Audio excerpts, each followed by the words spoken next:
मैं राहुल सभी साथियों को जोहार और क्रांतिकारी सलाम पेश करता हूँ। मित्रांनो, 24 सप्टेंबरला जय बाबा वडवी मूक मोर्चा दरम्यान हिंसक घटना घडली।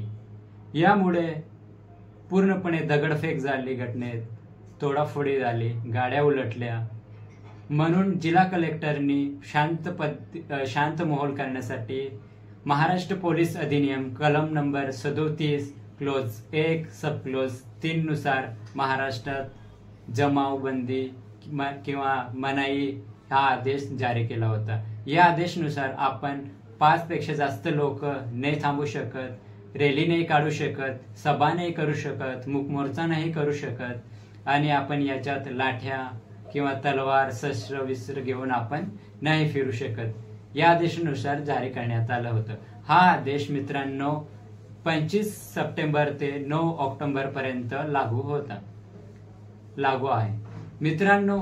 पण कशा प्रकारे आपण पाहिलं की 27 सप्टेंबरला RSS नी जे हाफ चड्डीवाले लोक त्यांनी 100हून अधिक लोक नंदुरबार जिल्ह्यात पथसंचलन केलं आणि रॅली काढण्यात आली। 100 वर्ष पूर्ण झाले म्हणून RSS ला जे RSS 27 सप्टेंबरवर त्यांनी रॅली काढली।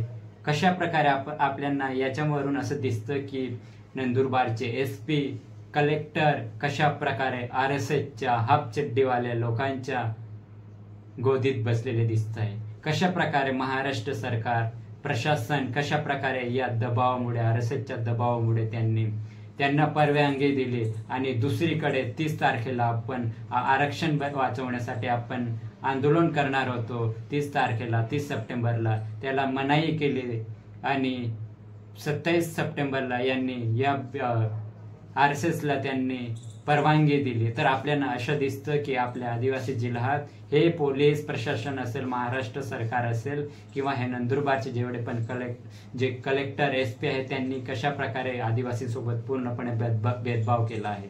मित्रांनो, दुसरीकडे हे लोक जश्न मनवत आहे, कोणी रॅली काढते, दुसरीकडे तलवार घेऊन कोणी शिवप्रतिष्ठान रॅली काढते, तर दुसरीकडे दुर्गा पूजाचे पूर्ण जश्न माहोल चाललाय यांचा। आणि दुसरीकडे आपण बघतोय तर आपले 140-42हून प्लसहून अधिक आदिवासी त्यांच्यावर अटक केली आहे, त्यांना मनाई केली आहे, त्यांना थांबवलं आहे। आणि दुसरीकडे हे लोक कशा प्रकारे RSSच्या गोदीत बसून पूर्णपणे RSS मध्ये काम करण्याचं काम करताय। आपल्याला पूर्णपणे RSSच्या गोदीमध्ये हे प्रशासन आपल्याला दिसतंय।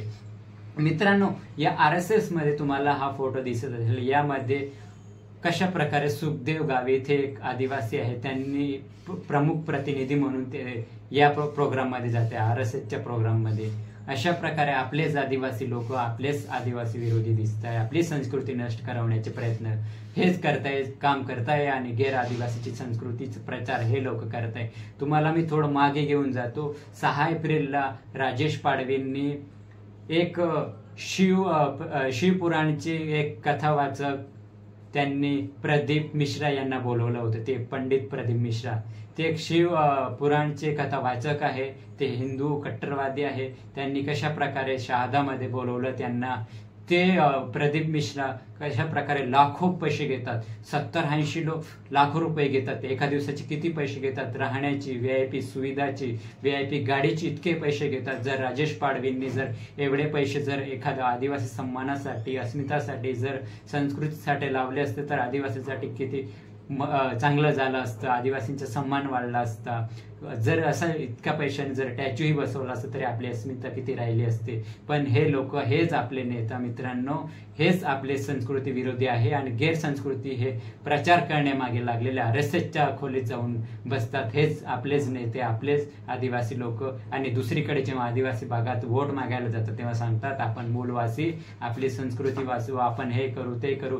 हे लोक करतात, आदिवासींना पागल बनवण्याचं काम, हे आदिवासींना पागल बनवण्याचे हेच नेते काम करतात। मित्रांनो, आदिवासींना पागल बनवून त्यांचे वोट घेण्याचा प्रयत्न हे लोक करतात। जर असे लोक वोट मागायला आले तर यांना लाठीने मारलं पाहिजे, यांचीच लाठीने आपण यांना मारून पडवलं पाहिजे। मित्रांनो, दिसतात की हे लोक कशा प्रकारे आपली संस्कृती संपवण्याचे प्रयत्न करते। कधी तुम्ही नंदुरबार मध्ये असेल, दडवदा, शहादा असेल, अशा ठिकाणी तुम्ही कधी बघितलं असेल की कोणी मूर्ती असेल किंवा आपली संस्कृती जपण्याचं काम या लोकांनी केलं असेल का? हेच लोक गैर आदिवासींची संस्कृती पूर्णपणे स्वीकारतात आणि लोकांना मध्येही प्रचार करण्याचं काम हे लोक करतात. आणि हे पूर्णपणे एक 70% आदिवासी जिल्हा असलेला हे पूर्णपणे लोकसंख्या असलेलं तरी हे लोक पूर्णपणे कशा प्रकारे गैरसंस्कृती स्वीकारून आपलेच नेते यांच्या गोदीमध्ये बसून हे काम करतात. मित्रांनो, तुम्हाला मी माननीय आमदार आमशा पाडवी यांच्याबद्दल सांगतो. आमशा पाडवी एका घराच्या पूजेमध्ये एका पंडितला बोलून ते पूजा करवतात आणि दुसरीकडे ते गावोगावी जाऊन दुसरीकडे जाऊन आदिवासीच्या दिंडोरा पिटतात. कधी म्हणतात की आम्ही संस्कृती लोक, आम्ही मूल निवासी, आम्ही हे लोक आहे, आम्ही ते लोक, हे काम हे लोक करतात. आदिवासींना वोट मागण्याचं काम हे जेव्हा हे लोक खोटं बोलून आदिवासींना पागल बनवून वोटला पूर्णपणे हिचकावण्याचे, वोट बँक बनवण्याचे काम हे लोक करतात. हे आपले नेते करतात, आपले लोकप्रतिनिधी लोक करतात. हे आपल्याला दिसतात. कशा प्रकारे RSS ला विजय कुमार गावित असेल किंवा हिनाताई गावित असेल यांनी कशा प्रकारे पूर्ण फंडिंग करून RSSचे मोठे मोठे प्रोग्राम किंवा जिल्ह्यामध्ये असेल मोठा प्रोग्राम करण्याचं काम हे लोक करतात. मित्रांनो, आपलेच लोक, आपलीच संस्कृती. तुम्हाला प्रश्न विचारतो, तुम्ही नेहमी हे उत्तर त्यांना नक्की विचारा की तुम्ही आदिवासींचे लोकप्रतिनिधी आहे पण तुम्ही आदिवासी विरोधी का आहे, हे प्रश्न नक्की विचारा त्यांना तुम्ही. मी तुम्हाला विचारतो की जर आदिवासींना जर ते आंदोलन नाही करू देत तर ते हे RSS वाल्यांना, हापचड्डेवाल्यांना कशाला यांनी परवानगी दिली. तर आमची एकच मागणी आहे की जेवढे पण नंदुरबारचे जे प्रशासन असेल किंवा महाराष्ट्र सरकार असेल, आम्ही त्यांच्याकडे हेच सांगू इच्छितो की या सरकारला तुम्ही एक तर उखडून फेका आणि या प्रशासनाला पूर्णपणे बाहेर काढा. नाही तर हे कशा प्रकारे भेदभाव करताय. आर्टिकल्स नंबर 14-15 ला आपल्याला अधिकार दिले आहे की आपल्यावर कोणी भेदभाव करू शकत नाही, आपल्याला समानता आहे, इक्वॅलिटी आहे आपल्यामध्ये. पण हे लोक लिबरल न राहता कशा प्रकारे रॅडिकल पद्धतीने RSSच्या मागे फिरताय, कशा प्रकारे RSSच्या दबावामुळे किंवा सरकारच्या दबावामुळे हे लोक काम करताय आपल्याला दिसताय.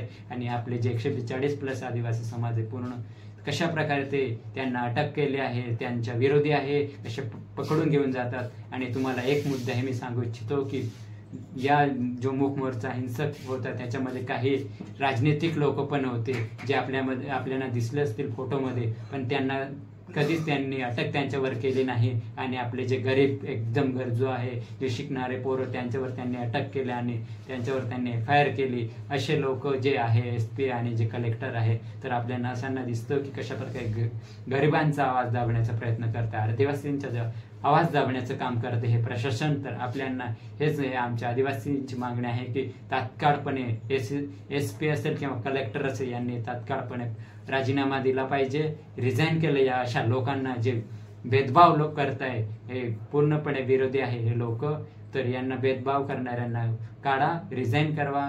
आमची हीच मागणी आहे. आणि आमचे जेवढे पण बंधू आहे जे 142+ आहे त्यांना सुटका करा आणि जे मेन आहे त्यांना पकडा किंवा आमच्या आदिवासीवर असा अत्याचार अन्याय करू नका. आम्ही पूर्णपणे जेनजी लोक आहात, केव्हा काय मोठे आंदोलन करू शकतो आणि मोठी क्रांती आम्ही जाणू शकतो. मी सांगू इच्छितो की कशा प्रकारे जर तुम्ही आमच्या आदिवासीवर अत्याचार अन्याय केला तर आम्ही नक्की लढा देऊ. आम्ही आधी पण लढलो होतो, पण आज पण लढू आणि उद्या पण लढू. आम्ही नेहमी लढत राहू जोपर्यंत आम्हाला अधिकार मिळत नाही, आम्हाला न्याय मिळत नाही, जोपर्यंत आमच्यावर अत्याचार थांबत नाही तोपर्यंत.